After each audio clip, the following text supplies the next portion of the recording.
월동 식량 공급과 세계 양봉 어떤 이런 거를 방향해 주는 거로 해서 제가 집에 있는 거 쭉 찾다가 외국에서 이제 대량으로 이 벌을 기르는 데는 우리나라하고 채미라는 방식이 완전히 틀려요. 예?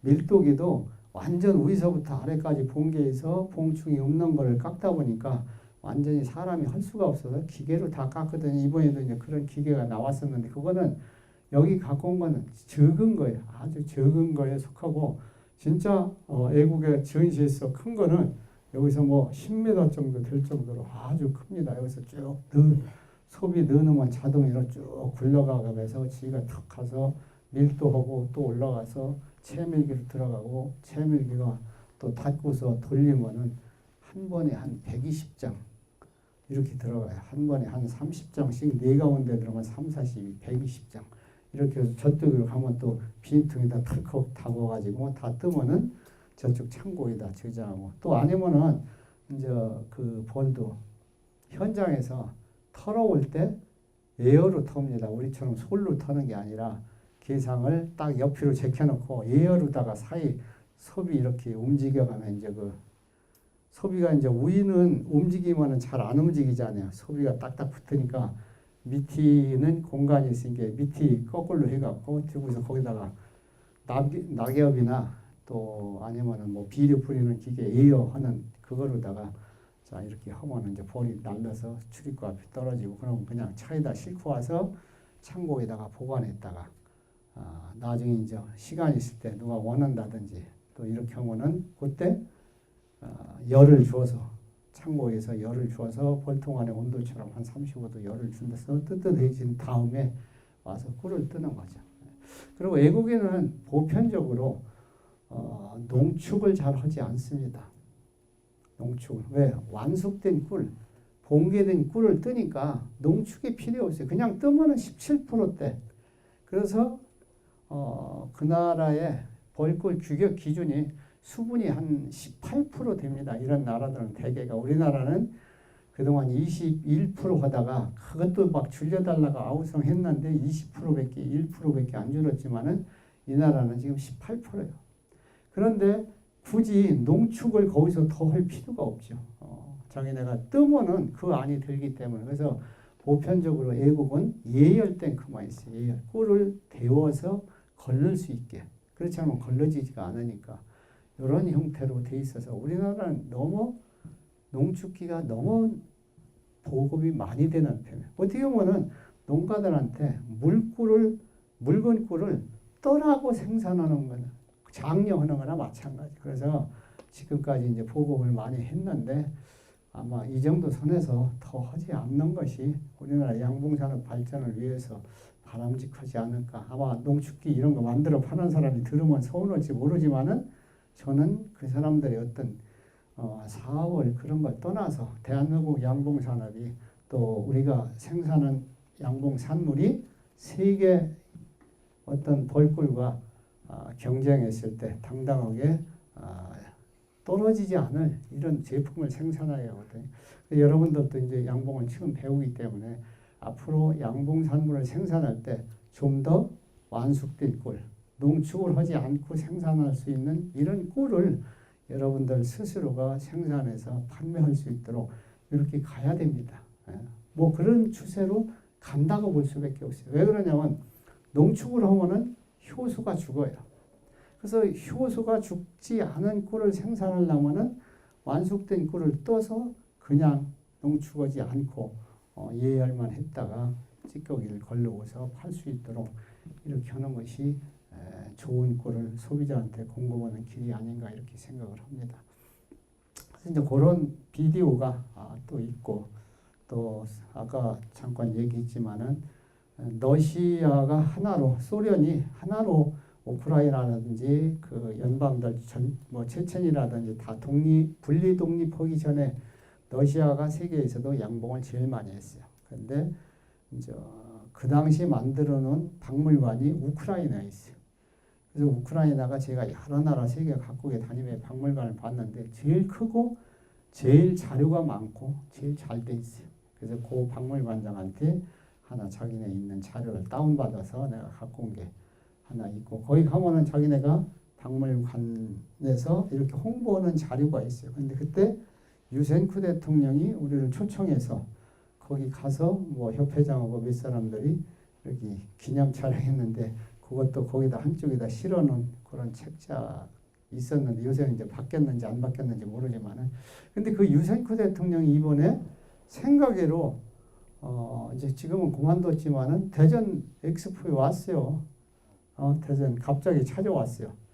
그래갖고 한 여기 부스에 다닐 때 제 개인 부스도 왔었고 또 조합 부스도 하고 밑 가운데 부스를 데리고 갔어요. 그래서 나중에는 또 내가 지난번에 왔을 때 이제 꽃샘 식품에만 갔다 왔거든요.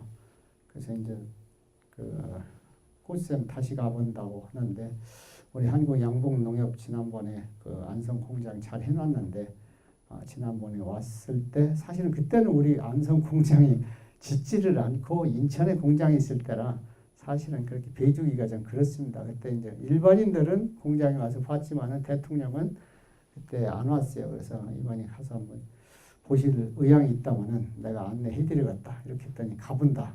그래서 그냥 금방 차 모시고서 근데 내가 또 발표가 있어서 가진 못하고 현 조합장 보고 좀 모시고 갔다 오라 이렇게 해가지고 우리 공장에도 왔다 가셨습니다. 그래서 거기 가면은 옛날에 우리나라 방문했을 때 유센쿠 대통령이 그때 이제 우리들한테 몇 가운데 그 꿀술 한 병씩 했는데 그 먹지 않고 내가 거기다 박물관에다 그냥 써놨어. 그래서 아마 이놈을 그 써놓은 거를 잘 설명하면은 기분이 좋을 것이다. 현지업장한테 그렇게 기침을 했는데 몰랐어요.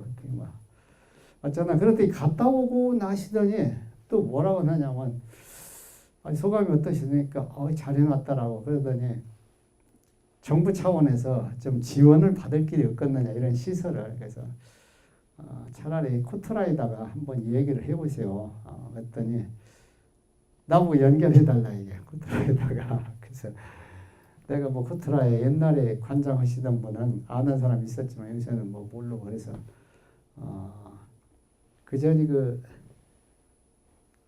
농축협 통합반대 할 때 그때에 거기서 관장하시던 분이 서울대 법대 나온 분이 그때 그 양반이 했었어요. 그 축협 쪽에서 반대하시던 때 그 협조해 주던 분이 근데 지금 이제 다 그만두고 해가지고 코토라에서 양봉 어려운 나라에 이렇게 지원을 해주는 이런 것도 있습니다. 그래서 탄자니아에 한 2년 전인가 탄자니아 1년 동안 파견을 농촌진흥청에 있던 마영일 박사라고 해서 이 양반을 파견을 보냈어요. 그 모든 비용이 정부에서 나가는 거예요. 코토라에서. 그래서 이 양반을 내가 잘 알으니까 또 요 동남아도 한번 갔다 오고 그래서 이제 이 양반한테 코토라에서 좀 우크라이나에서 전직 대통령이 얘기하는데 해줄 수 있겠느냐 타진을 해봤더니 가능성도 있다. 그럼 직접 한번 좀 협조 좀 해주시고 해서 이제 연결하고 뭐 나 거쳐가야 그러니까 이렇게 해주고 왔습니다. 그래서 어쩌거나 이런 행사에 이 양반이 우리나라 말하면 한국은행 우크라이나 총재도 했어요.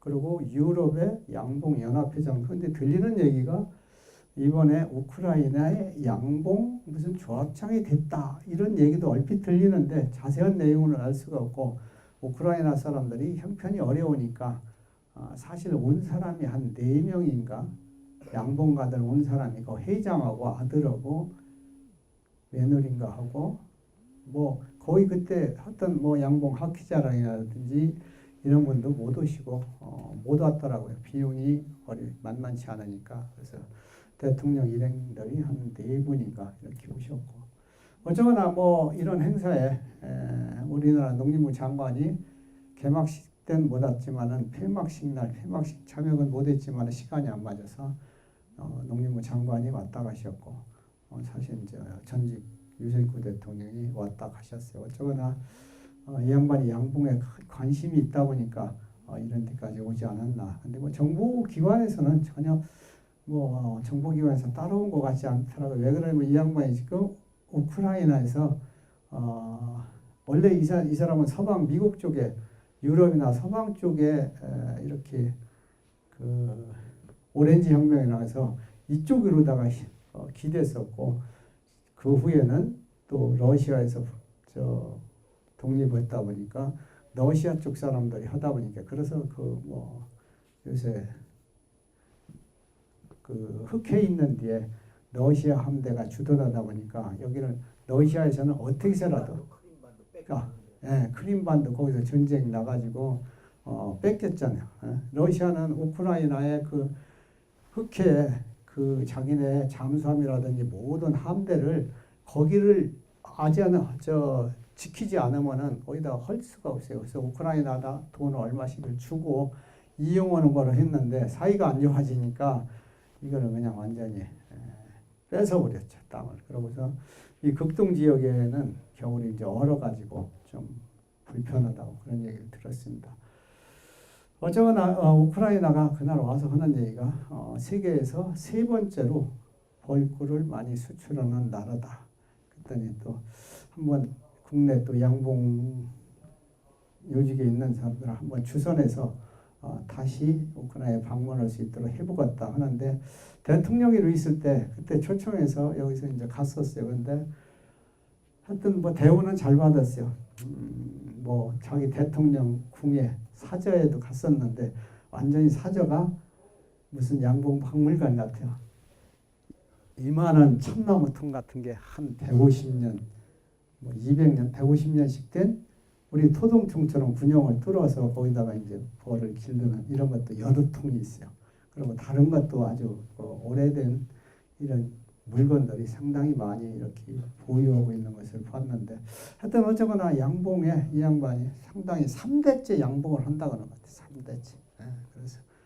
그래서 앞으로도 우리나라와 좀 협조해가지고 어떤 많은 지원을 받고 합작을 좀 받고 싶어요. 한국에 자꾸 꽃샘이라든지 뭐 개인 업체나 이런데 아마 또 그 후에 저 야생도 토요일 날 갔다 온다고 했는데 갔다 왔을 거예요. 이런 데서 이제 돈 있는 업체들이 좀 해줬으면 하고 하는데 우선 거기다가 꿀을 그래서 내가 대통령 보고 그런 얘기를 했어요. 차라리 우리 조합에 가서 양봉 전문 조합을 한번 우크라이나에서 결성을 해봐라.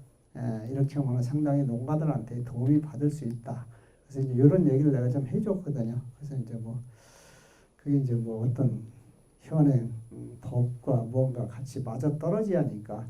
그래서 이제 우리 같은 데도 사실은 그냥 경제사업만 할 때는 어려웠는데 신용사업을 하고 나서 상당히 신용사업에서 돈이 되니까 그 후에 우리 조합이 상당히 커진 겁니다. 그래서 지금 뭐 예금이 한 1조가 되고 1년에 수익이 이제 몇십억씩 날 정도로 하니까 그 큰 공장도 짓고 또 조합원들한테 여러 가지 기자재 지원 사업도 하고 또 자재장사도 넉넉하게 할 수 있고 이런 입장이거든요. 그래서 아마 자기가 얼마나 알고 갔는지 모르지만 그래서 먼저 왔을 때는 협동조합 법을 내가 하나 주었었거든요. 처음에 우리나라 왔을 때 이런 걸 가서 한번 추진해 보시오 하는데 뭐 그때도 말이 전달이 잘 안 되고 자기가 대통령이 있는데 그게 뭐 그런 데까지 관심을 가졌겠어요. 자, 어쩌거나 뭐 1897년도에 세계 양봉 아피몬디아 총회가 벨기에에서 1회 대회가 열리고 100주년으로 다시 벨기에에서 또 열렸어요. 그래서 제가 그때 100주년 할 때는 갔었습니다만은 그래서 87년하고 1915년도니까 뭐 118년 만에 열리는 대회입니다. 그래서 차기 2년 후에는 터키에서 열리고 이스탄불에서 또 4년 후에 이제 올림픽처럼 똑같이 4년 전에 요거를 선거를 합니다. 그래서 이번에 4년 후에 열릴 때를 선정을 하는데 이번에 이제 북미 쪽으로 가는 걸 해가지고 미국과 캐나다가 막 붙었는데 77대 36인가 우리는 미국이 좀 이길 바랬는데 캐나다가 의외로 선정을 했어요. 그래서 캐나다가 좀 압도적으로 이기더라고요. 그래서 캐나다의 몬트리올인가 여기서 하는 거로 이렇게 발표로 하는 걸 봤습니다. 그래서 앞으로 우리나라가 다시 또 아시아에서 아시아주로 이제 해당될 때 신청을 한다면은 틀림없이 중국이 지난번에 떨어졌기 때문에 중국도 할 것이고 85년도에 나고야가 일본에서 했는데 일본도 할 수도 있고 아니면 요새 양봉이 베트남이 아주 급부상합니다. 그래서 베트남도 하려고 할 것이고 태국도 하려고 할 것이고 이제 국력이 좋아지니까 아마 여러 나라들이 하려고 하지 않을까 이런 생각이 들어서 아마 그때는 우리나라가 아시아로 또 우리나라가 다시 유치하기는 쉽지 않을 것이다 이런 생각을 해봤습니다. 어쩌거나 이번 행사에서 뭐 여러 가지 아쉬운 점도 있지만은 우리나라가 그래도 요새 여러 가지 행사하는 뒤에 상당히 많이 어떤 노하우가 쌓이다 보니까 아마 역대 헌디보다는 상당히 매끄럽게 그런 면에는 잘 돼 있어요. 이렇게 들어갈 때도 딱 이 명찰을 대면은 얼굴이 옆에서 딱 뜨기 때문에 남의 명찰 갖고 통과할 수가 없어요. 그전에는 이게 돈이 한 4, 50만 원씩을 하니까 일부만 끊어가지고 우리나라도 가면 돈이 좀 4, 50만 원 내고 들어가려니까 그러니까 한 뭐 3분의 2나 이렇게 끊고 3분의 1을 안 끊고 밖에서 있다가 3분의 2 끊은 사람이 들어가서 명찰 다 해석해 갖고 몰래 넣고 나와서 나눠져 갖고 걸고 들어가고 이렇게도 했습니다. 근데 자꾸 이제 알아지고 또 국력이 우리도 유치하려고 하다 보니까 창피하니까 이제 이렇게 하지 말자. 그래서 이제 최근에는 다 가는 사람들이 끊는 거로 이렇게 했습니다. 그래서 뭐 외국도 마찬가지죠. 그 나라도 여기 우리나라가 이번에는 한 반값 정도에 뭐 23만 원 정도 이 정도면은 끊지만은 그렇다고 하더라도 그 사람들도 돈이 많은 입장이니까 안 내고 들어오려고 해서 다 그런 게 체크가 됐죠. 그래서 마지막까지 다른 사람 가지고 갈 수가 없었어요. 그래서 거의 아마 정시 끊고 아니고 그날 저 대전 시민들이 3,000원 내고 마지막 날 잠시 오전과 오후 약간 이렇게 할 수 있도록 했는데 사실 외부 사람들 와서 양봉 산물이나 구경할까 다른 거 구경할 길이 없지 않았을까 이렇게 생각을 합니다. 그래서 어쩌거나 이제 이런 세계 대회를 함으로써 조금 아쉬운 거는 이번에 내가 집행부에다가 북한의 양봉인을 단체 어떤 걸 있으면은 어떻게 해서라도 끌어들여라. 그래서 우리가 세계 대회를 치름으로써 뭔가 매스컴을 많이 타야 하거든요. 사실은 그래야 뭔가 우리가 양봉 농가들의 지위 향상도 그렇고 양봉 산물의 홍보도 그렇고 이런 쪽을 많이 하는데 이게 뭐 잘 뭐 얘기는 해봤다 하는데 통일부에다가 어려워서 그러는지 잘 안 됐어요. 그래서 매스컴을 많이 좀 못하 뭐 얼마나 나왔는지 모르겠는데 잘 아마 타지 않지 않았을까 하는 생각도 들어요. 그런 면에서 뭐 지방 방송이나 이런 데서는 좀 나왔을지 모르는데 그래서 그런 게 좀 아쉽고 좀 많은 논문들을 좀 잘 정보를 입수해서 모르겠어요. 이제 학자들이 얼마나 그런 걸 가지고 접목을 좀 번역을 해서 해주려는지 모르지만은 쉽지는 않아요. 그래서 양봉가들 중에 뜻이 있는 사람들이 관심이 있는 사람이 자기가 다 듣고 메모하고 이런 사람들이 이걸 알리고 이런 게 좋거든요. 사실은 저는 그런 걸 가서 딱 제목 보고서 있으면 내가 찾아가서 이렇게 했는데 저도 이번에는 뭐 그런 시간도 없었고 그래서 그런 게 좀 아쉽더라고요. 그래서 다음에라도 혹시 뭐 어떤 기회가 된다면은 그런 좋은 새로운 정보가 발표하는 게 있다면은 이런 걸 한다면 좋은 지식이 되지 않을까. 그때 아시아 양봉 총회 전에 어디서 중국에서 발표를 하는데 한 통에 왕을 한 마리가 기본인데 몇 마리를 기를 수 있다.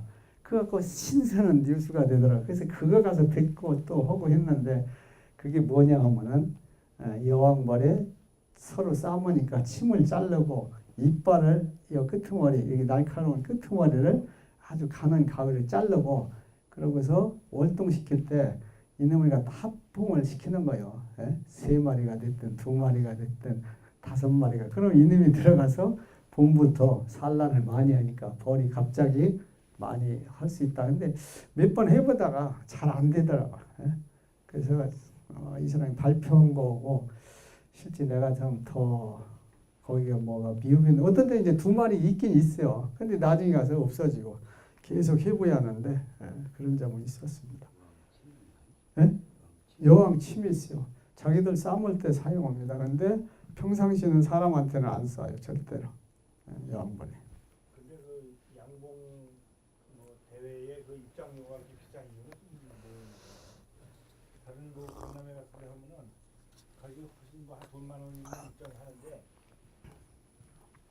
그게 왜 그러냐면은 비몬디아 집행부가 있잖아요. 회장도 있고 사무총장도 있고 사무국장도 있고 직원도 있고 뭐 직원도 많지 않아요. 직원도 많지 않고 회장 거의 하는 사람이 뭐 부의장도 있지만은 그러고서 주로 하는 사람이 사무총장, 사무국장, 뭐 여직원이나 남직원 뭐 한 두서너 명 이렇게 딱 이제 또 더 급할 때는 이제 더 하든지 그전에 보면 좀 그 정도 있었다고 했는데. 이 사람도 인건비하고 사무실 유지비죠. 그래서 2년에 한 번씩 열리는 거기서 그 참가자들로부터 내는 그 비용의 15%를 의무적으로 떼갑니다. 그래서 금액을 우리나라가 싸게 하고 싶다 해서 거기서 허가 안 해주면 그래서 계속 줄다리기 해서 국내 양봉농가들이 너무 비싸다. 우리가 또 유치해서 따올 때 뭔가 이제 우리가 뭔가 표를 얻기 위해서 발표를 할 때 우리는 저렴한 가격에 여러분들이 와서 참여할 수 있도록 해주겠다. 아니면 저개발 국가에다가 비행기표를 2장씩을 주겠다. 이런 것을 제시를 했어요. 사실은 그래서 우리가 비용을 지금 뭐 200불인가 250불인가 하다가 200불까지 내렸나 했더니 그래서 그것도 계속 집행보고 얘기해서 내린 거고 국내 양봉가들 협회의원들한테 8만 원씩 온 거는 아주 저렴하게 해준 겁니다. 그러나 사실은 국내 양봉농가들은 그것도 이제 비싸다고 안 오시는 분도 있고 또 양봉농협의 조합원들은 조합에서 한 1억 정도 그쪽에다가 기부를 하다고 해가면서 우리 조합원들은 무료로 입장을 해줘라. 그래서 조합원들은 그냥 한 사람씩 무료로 입장을 해준 것으로 알고 있습니다. 그래서 어쩌거나 이제 국내 양봉인들이 몇천 명이 왔다 갔고 그래서 이제 많이 할 테니까 싸게 내려줘라 해서 8만 원으로 한 것으로 알고 있습니다. 그러나 그 돈의 15%를 갖다가 자기네 사용하기 때문에 그렇게 다른 나라에 가면요. 제가 93년도부터 계속 다녀서 아는데 45만 원에서 50만 원 정도 합니다. 참가비가. 전체 들어가는 걸 하면. 그러니까 가서 이걸 내기가 선뜻선뜻해요. 솔직하게. 그래서 뭐 이번 기회에 뭐 마지막 날이라도 오셨으면은 어떻게서라도 구경하실 수 있는 기회를 또 할 수도 있는데 우리 두 분은 오셨길래 내가 집행부다 얘기해서 무료로 입장을 시켜드렸습니다. 얘기해서 전화가 왔길래. 그래서 이제 조합이나 협회에서 또 그 일본어 사람들을 잘 알으니까 우리 학생 돈도 없고 지금 양봉 배우는 학생들이 둘이 여기까지 왔다. 좀 통과시켜줘라 해서 그 행사 요원처럼 그거 하나 달고서 해줬어요. 자, 그래서 하여튼 뭐 계속 다니다 보면은 뭐 각 나라마다 특이하게 행사를 합니다. 뭐 프랑스 몽펠리에서 했을 때는 그 특이한 벌통을 쫙 도로변에다가 이렇게 공원 같은 데다 전시를 해가지고 볼거리를 만들고 거기서 또 물건도 팔고 이러면 이제 가해 행사장 2에서 이런 것도 했었고 또 슬로베니아에 했을 때는 그 박물관이 있는데 거기서 또 어떤 행사도 하고 그 나라에 아주 그 오래된 양봉 뭐 그 권위자라 그 옛날 아주 그 양봉을 그 지도하고 이렇게 연구한 사람 그런 또 박물관이 근처에 있더라고 그런 걸 연계해 가지고 볼 수 있게 이런 것도 했었고 또 뭐 하여튼 뭔가 새로운 정보를 얻어가고 할 수 있도록 그래서 이제 세계 각국의 나라마다 또 기후나 이런 게 특성이 틀리니까 이런 행사가 있기 전에 이제 준비하기 전에 유치원 나라하고 집행부하고 집행이 이제 또 간부가 6명이 있습니다. 6명이니까 7명이 각 분과별 위원이. 그래서 이 사람들이 이제 모여갖고 앞으로 다음에 행사 때는 뭘 어떻게 있으면 좋겠다 뭐 이런 걸 이제 논의하고 합니다. 그래서 그때 중간에 이제 누마니아가 원 본부가 누마니아에 있어요.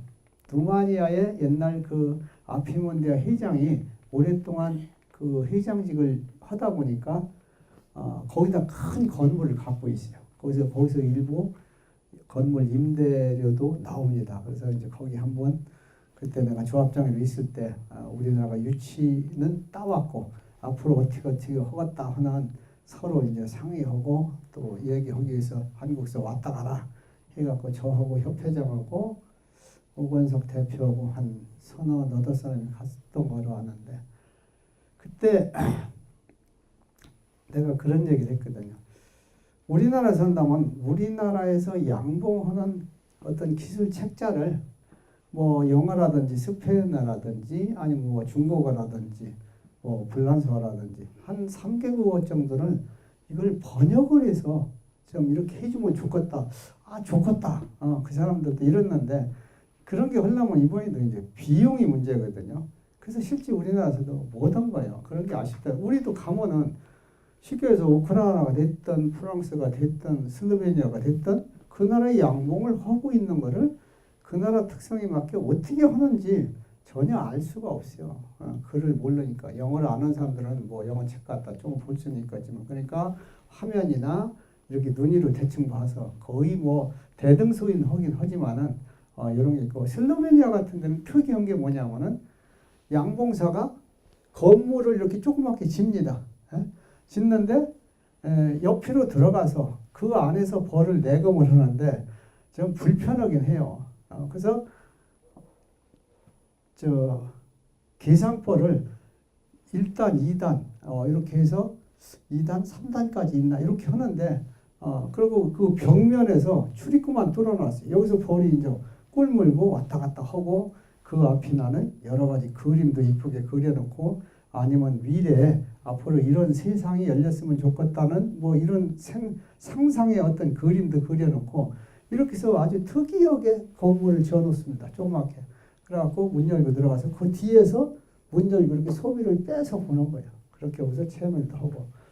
어떻게 보면 우리나라 양봉사에서 양봉하는 것보다는 하기는 불편하지만 보기는 상당히 좀 아름답다 그럴까 뭐라 그럴까 깔끔하다 그럴까 이런 걸 볼 수가 있어요. 그래서 그 나라의 특이한 이런 걸 볼 수 있었고 뭐 추운 데는 뭐 제가 중국도 가봤고 우크라이나나 이런 데 또 가보면은 추우니까 월동 낼 때 이 사람들은 지하에다 월동을 냅니다. 추워서 그냥 일부 포장을 해서는 안 되고 또 러시아나 우크라이나 같은 데는 벌통도 뭐 16매상, 20매상 이런 거를 한 통이 그냥 단상위로 이렇게 된 것도 있어요. 거기다 또 이중위로 이렇게 두껍게 해가지고 여기다가 이불 같은 거, 흐은 거를 갖다가 싹 덮고 위도 덮고 이렇게 해서 이제 야에서 월동을 낼 수 있게 이런 형태도 있고 그 나라만의 어떤 특성이 있죠. 뭐 대만이나 이런 데 같으면 뭐 포장 같은 거 전혀 않고 겨울에도 그냥 벌들이 새끼를 계속 중단하지 않고 이어가는 뭐 베트남도 마찬가지고 이런 형태를 보이죠. 그래서 어떻게 보면 온대 지역에 이런 양봉이 발달하지 않았나 이런 생각을 듭니다. 우리나라 같은 비슷한 기후 때. 그래서 어쩌거나 뭐 이번 행사를 그런 대로 아쉽지만은 잘 마치지 않았나 이런 생각이 듭니다. 그래서 근데 왔다 가는 사람들 간접적으로 들리는 얘기가 볼 거 없더라 이런 얘기들을 많이 하는데 그 행사에 볼 거라는 거는 원래가 기구 전시하는 거 한 품목 또 학술 발표. 근데 학술 발표에는 하나도 안 들어가니까 그거 전시한 거 그거만 보고 가는 거예요. 전시하는 건 한계가 있죠. 그렇잖아요. 네? 내가 만든 곳을 전시회도 가서 부스 하나가 저도 385만 원 줬어요. 부스 임대료가. 네? 5일 동안 거기다가 뭐 3m짜리 3m 방 하나가 그러고서 3m 앞에 진열 따위가 8만 원인가 부가세 별도 또 요만한 원형 탁자 하나가 5만 원 그것도 제일 저렴한 게 그래서 5만 5천 원. 의자 하나 뭐 2만 5천 원. 그래서 의자는 아예 필요 없다. 내가 가지고 가겠다. 그래서 의자는 몇 개 제 차에다 싣고 갔었습니다. 이러다 보니까 실제 아마 국내 업체도 큰 뭐가 없는 사람들은 전시를 하기 어려운 이런 상황이었죠. 자, 뭐 세계 양봉 대회 제가 이제 본 소감 또 느낀 그래서 이렇게 조금 간단하게 말씀을 드렸습니다. 그래서 이제 오늘 월동 식량 공급인데 이제 뭐 책자에는 없지만은 월동 식량 공급은 언제서부터 쥐어주냐? 가을에 산란이 줄어드는 시기부터 주면 됩니다. 시기가 다 틀려요. 제주도는 아직도 번식을 많이 하고 있고 충청도나 경기도는 아직도 올해 기후가 더워서 예년보다 번식이 늦번식이 하고 있어요. 예년보다. 그래서 지금 서울 같은 데는 감로가 내리더라고요. 뭐 엊그제 아는 사람이 또 암성에서도 감로가 잘 내린다 하는데 그렇다고는 요 시흥도 내리지 않을까 이런 생각이 들어요. 옥상에 있는 벌도 보면은. 그래서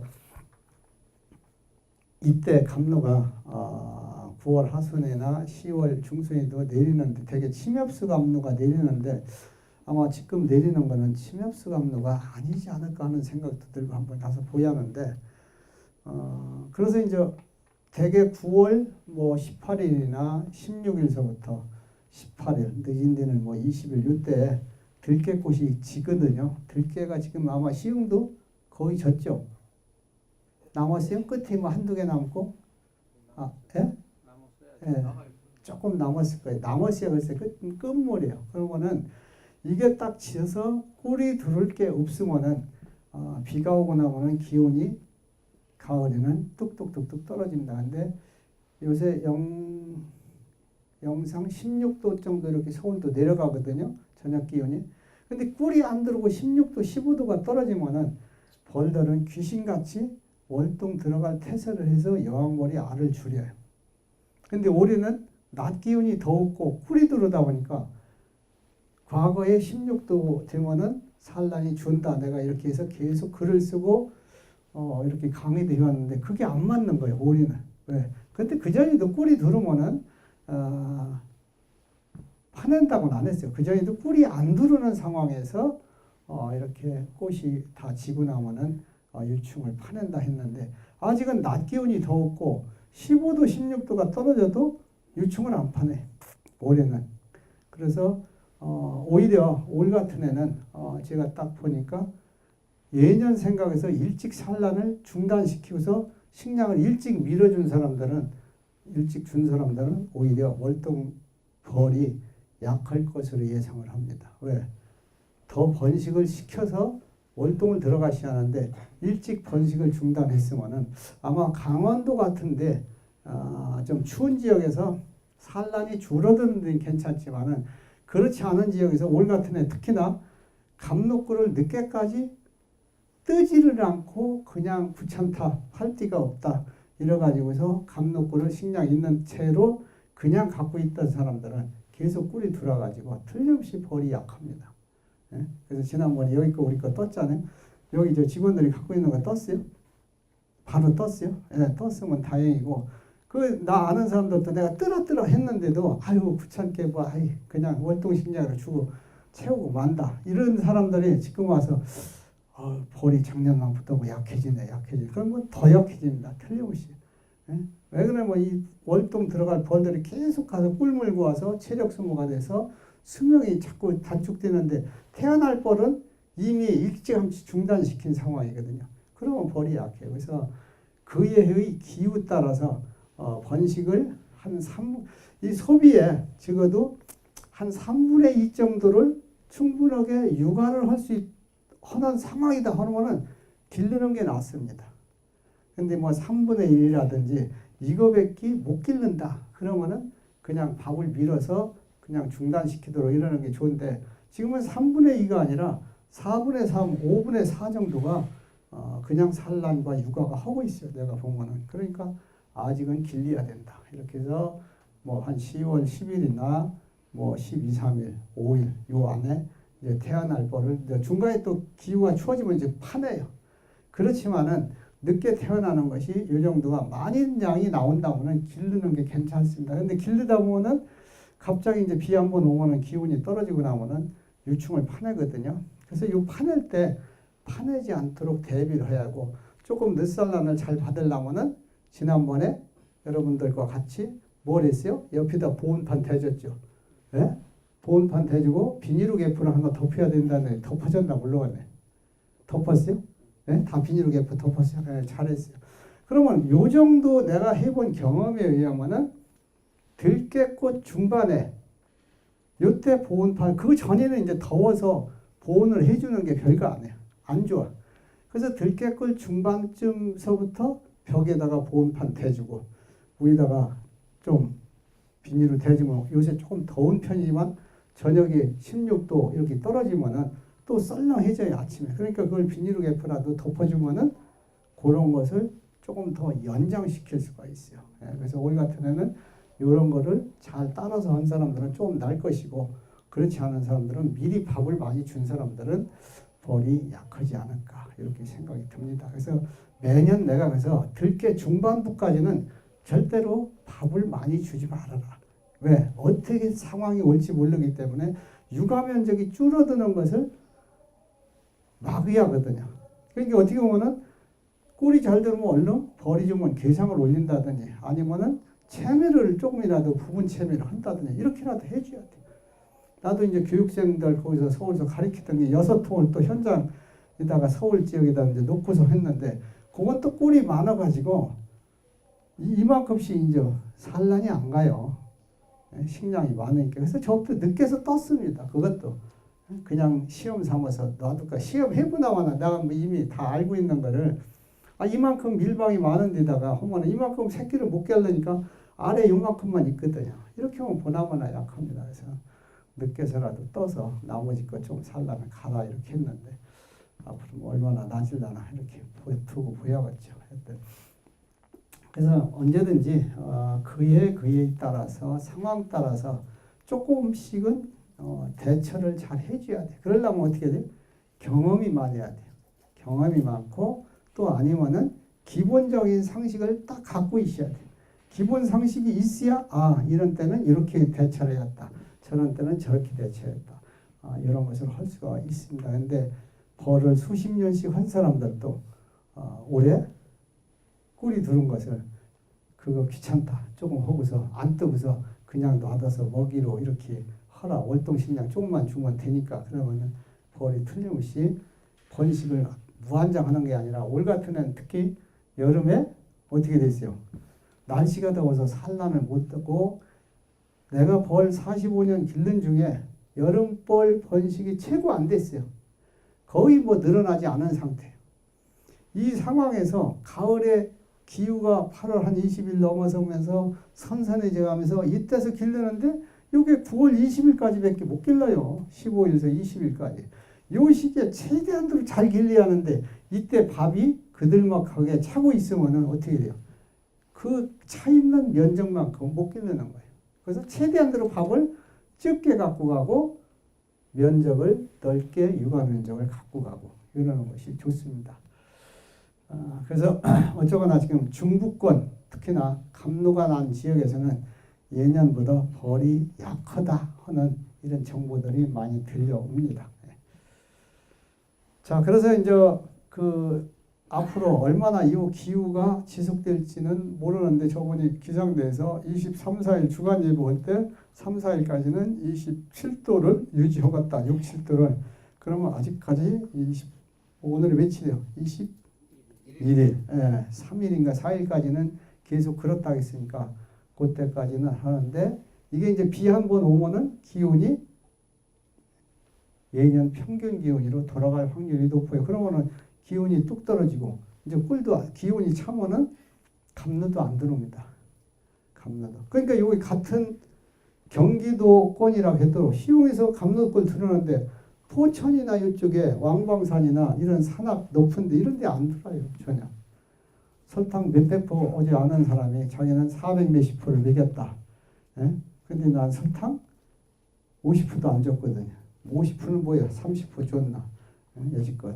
그렇게 차이가 나는 거예요. 저는 그러고 꿀도 한 6돌하고 떴는데 감독꿀을 그 사람들한테 전혀 뜨지도 못한 상황이고. 그래서 이런 그 기후 지역 따라서 상당히 이제 차이가 있어요. 그래서 감로는 특히나 고냉지 저녁 기온이 많이 떨어지는데 안 나고 해변가 가까운 데 잘 안 나고 섬 지역 안 나고 이렇습니다. 그래서 이런 내륙 지역에서 잘 난다. 이렇게 생각을 하시면 되겠어요. 그래서 이제 산란권이 줄어드는 걸 봐서 여왕벌이 귀신같이 알아요. 그러면 동시다발로 100통이면 100통, 200통이 그 기후를 다 알아요. 같이 동감을 합니다. 유충 파내는 날 똑같이 파내요. 여러분들이 이제 조금 더 있으면 뭘 느낄 수 있느냐면 출입구 앞에 가면은 수포를 하얀 거 번데기를 막 파낸 것을 볼 수 있어요. 기온이 이제 한 2, 3도 이렇게 뚝 떨어지면은 왜? 이제 수포는 우리한테 필요 없다. 너희들 태어나고야 밤만 축낸다. 겨울 나는데. 그러니까 요놈을 다 죽여버려. 근데 죽이는 거를 뭐 자기들끼리 회의를 해서 오늘 우리 이제 수포는 필요 없으니까 같이 죽이자 이렇게 해서 죽이는 게 아니라 그날 시간 되면은 쫙 압니다. 그래서 동시다발로 쫙 나와요. 그것도 이제 얼마 있다가 좀 더 기후가 떨어지면은 수포를 또 몰아냅니다. 에? 여기 여성도 있고 남자들이 많지만은 애석하게도 남자 수포를 다 내쫓아요. 출입구 앞에서 내쫓아서 오고 갈 데 없어서 이제 굶어서 추운 데서 죽는 거죠. 수포에. 이렇게 자기 필요할 때는 딱 만들고 필요가 없을 때는 여자들이 나이가 먹고 이제 갱년기가 오고 남자 별 볼 일 없으면은 야 삼시세끼 집에서 밥이나 축내니까 필요 없다 하는 식이요. 따지면 그래서 좀 벌을 길러가면서도 상당히 좀 서글픈 것을 가을 되면 남자가 느낄 때가 있습니다. 그래서 그런 시간이 뭐예요? 근데 그 전에 밥 주는 시기가 언제냐? 딱 기온이 떨어지면은 유충을 일부 어린 유충을 팝니다. 그리고 산란을 파. 그리고 이렇게 기산란 간다고 해서 꿀을 쳐올리다가 쳐오지를 안 해요. 그리고 안에서 가운데서만 알을 갑니다. 그러면 이때서부터 이 터져 나온 자리가 텅텅텅텅 비거든요. 봉충 나온 자리가 알을 안 가요. 그럼 얼른 그때서부터는 빨리 밥을 줘야 돼요. 터져 나온 자리를 밀어서 주고 밀어서 주고 밀어서 주고. 왜? 나중에 늦게 주면은 벌들이 전화가 기온이 떨어지면은 이게 설탕물이 전화당이라 해서 단당 이당류가 단당류로 변해야 하거든요. 그래서 이게 소화가 그 인버타제라는 효소가 설탕물하고 섞여서 벌통 안에서 숙성이 돼야 겨울철 먹이가 돼요. 그냥 설탕물 주어서 되는 게 아니라 겨울이 전량됐다고 해서 설탕물 주면 그냥 죽습니다. 추우면은 여러분들 집에서 감주할 때 시켜서 밥 남은 거에다가 아니면 밥을 해가지고 엿기름을 섞여서 솥에다가 넣고 불을 약하게 해서 뜨뜻하게 보온에다 올려놓고서 시간이 가야 이게 엿기름과 쌀이 이게 효소 발효에 의해서 감주가 됐잖아요. 근데 그냥 찬 데다 갖다 놓으면 감주가 됩니까? 안 되죠. 마찬가지예요. 설탕물이 벌 타약 속에 있는 인버타제나 또 다른 효소와 같이 이게 숙성이 돼야 돼요. 그러니까 밥을 늦게 주면은 숙성이 덜 된다. 그러면 겨울철에 먹이가 덜 좋은 먹이를 먹는 거예요. 그래서 밥은 너무 일찍 주면은 육아 면적이 줄어들어서 안 좋고 이제 그만 자기들이 할 때쯤서부터 밥을 주어서 이렇게 중단시키면 됩니다. 그래서 지금은 그냥 조금씩만 자극이로 조금씩 쌓이도록 하고 그거 줄어들기 전에 그 저밀방이라 해서 위에 소비 밑에 꿀 채우는 데 있잖아요. 요거는 들깨 끝날 때쯤에서 밀방에 딱 봉개를 시키는 게 좋아요. 무슨 일인지 아시죠? 쳐올릴 때는 봉개가 얼른 들어가는데 쳐올리지 않을 때는 봉개를 안 해요. 그럼 언제 봉개하느냐? 계속 산란이 안 가고 안쪽에다가 파낸 자리다가 터져 나온 자리에다가 식량을 계속 저장만 합니다. 오히려 쳐올리지 않아요.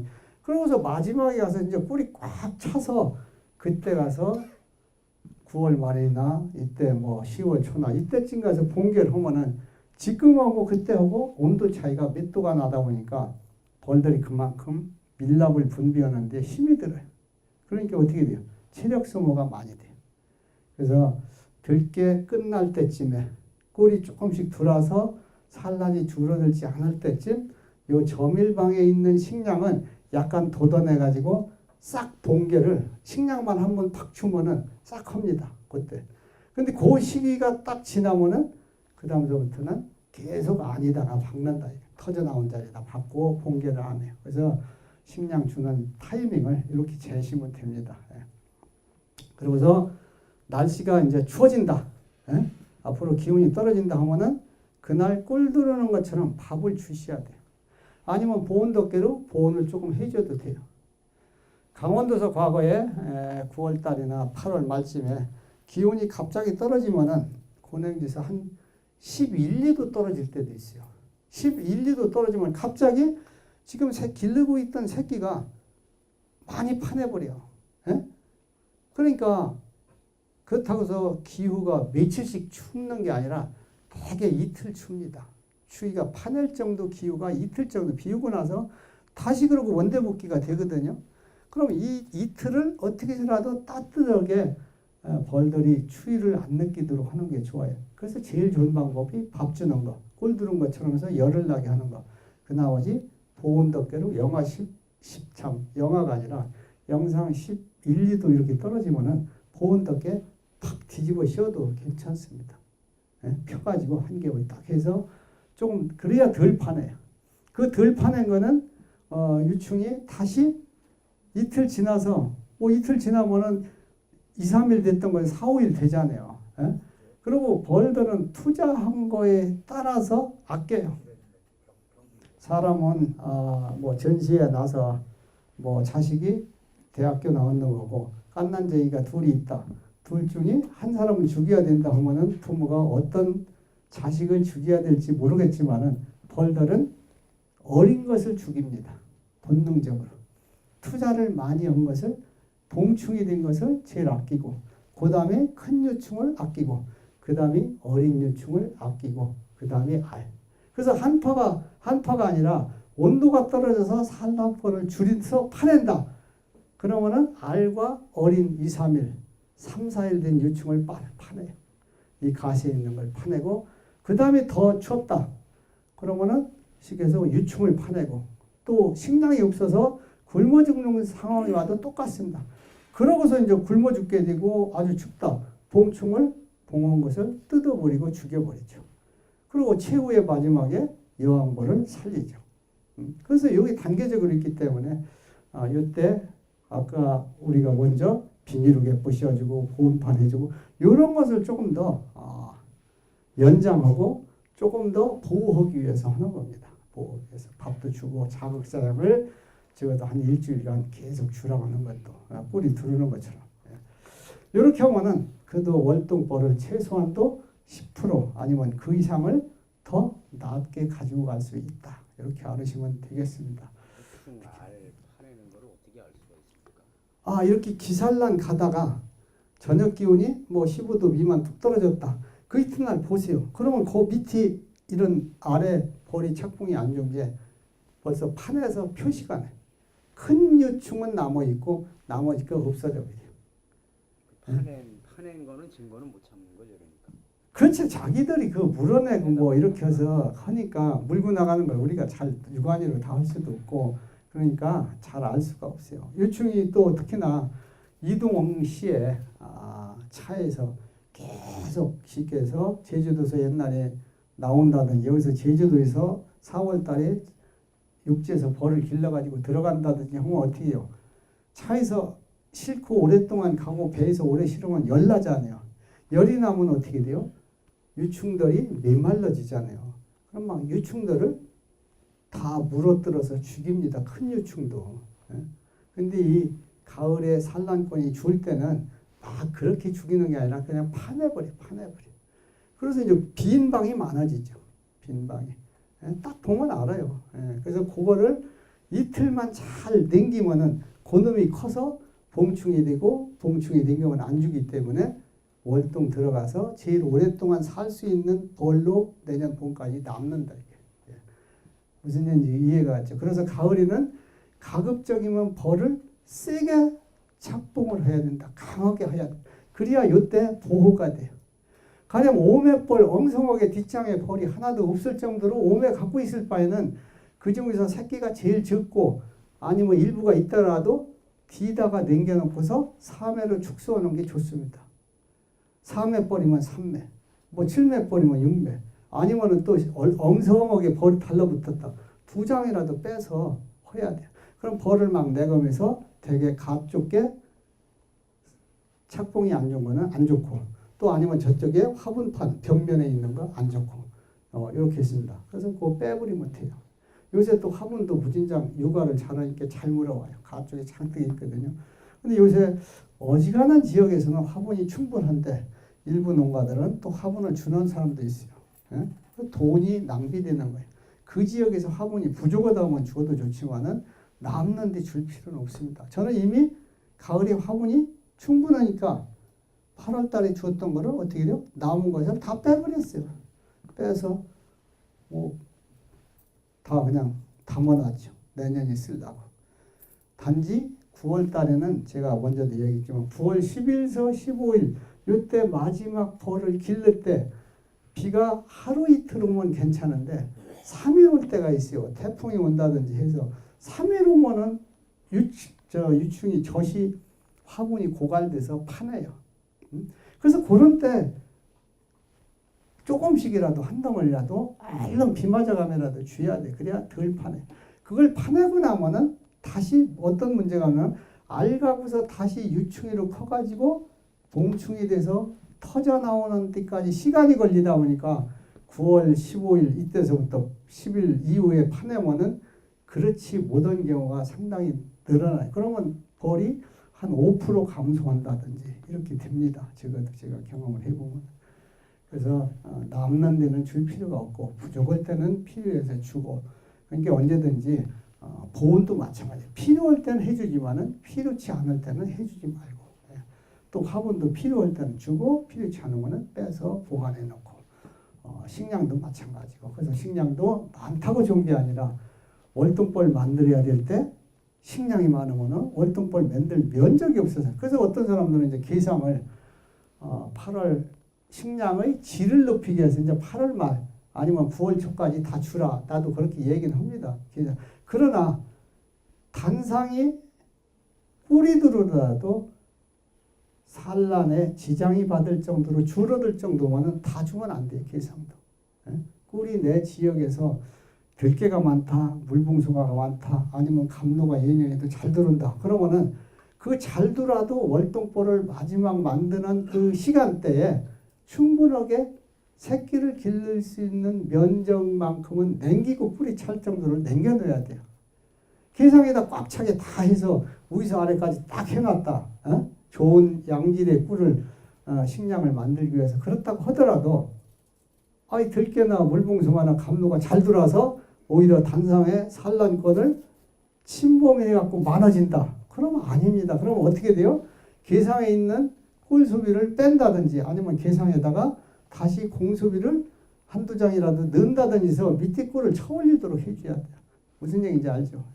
그렇게 해서 밑에 육아할 수 있는 이 면적은 최대한대로 가질 수 있도록 이렇게 해야 됩니다. 자, 그래서 월동식량은 주는데 어떻게 돼야 돼요? 되게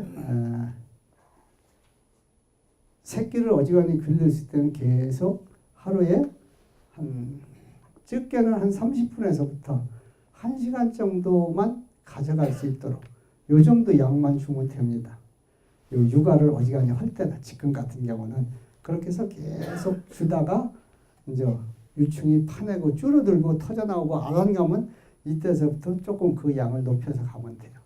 이렇게 가면 마지막 봉충이 나올 때 10월 10일이나 아니면 10일 조금 넘을 수도 있어요. 올 같은 애는.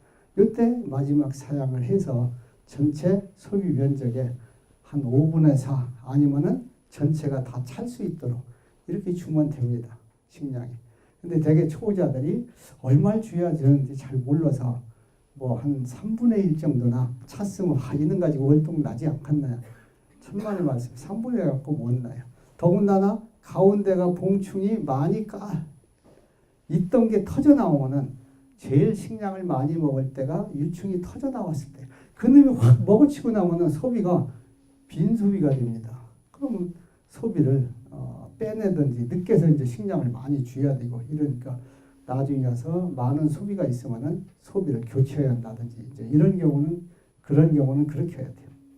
너무 봉충이 많이 늦게 터져 나와서 거기가 그냥 펑 뚫린다. 그러면은 거기다 늦게 주기가 곤란하다 하면은 다른데 벌 착봉이 약해서 축소했는 꿀 소비가 많은 거 이거는 이제 교체를 해줘야 돼요. 그래서 전체적으로 이렇게 봤을 때 한 5분의 4 그리고 또 식량이 매수가 적은데 식량이 들어갈 군형이 많이 남았다. 그러면 어떤 문제가 생기느냐 하면은 여왕벌이 계속 산란을 해요. 예? 산란을 하니까 늦게까지 산란하면 벌이 세력이 약해져요. 더 좋을 것 같은 늦게까지 자꾸 새끼를 길러내면 좋을 것 같지만 아까 얘기한 대로 한 3분의 1 미만 이렇게 길르면은 오히려 득이 안 된다. 이게. 전체 소비 면적의 4분의 1 이렇게 길르면은 오히려 길르지 못하도록 하는 게 나아요. 그래서 왕을 강제로 가둔다든지 아니면은 식량을 마구 넣어서 식량이 많아가서 알갈대를 얻게 만든다든지 이렇게 하는 게 좋아요. 예, 그렇게 해서 식량을 좀 많게 하면은 내년 봄에 어차피 밥을 주고 길리하는데 봄에 안 줘도 되니까 내내 마찬가지예요. 그래서 조금 더 벌은 체력 소모가 되고 떨어질 수는 있지만은 대신에 산란을 또 덜 가게 하고 이런 좋은 장점이 있습니다. 그러면은 잠시 쉬었다가 다시 또 세계 다른 나라의 양봉하는 실태를 보고 있다가 또 현장에 가서 밥이 얼마나 들었는지 또 아니면 현재 알가는 상태 이런 점검을 하고 앞으로 어떻게 월동식량을 줘야 될지 이런 부분에 대해서 현장 실습을 같이 갖도록 하겠습니다.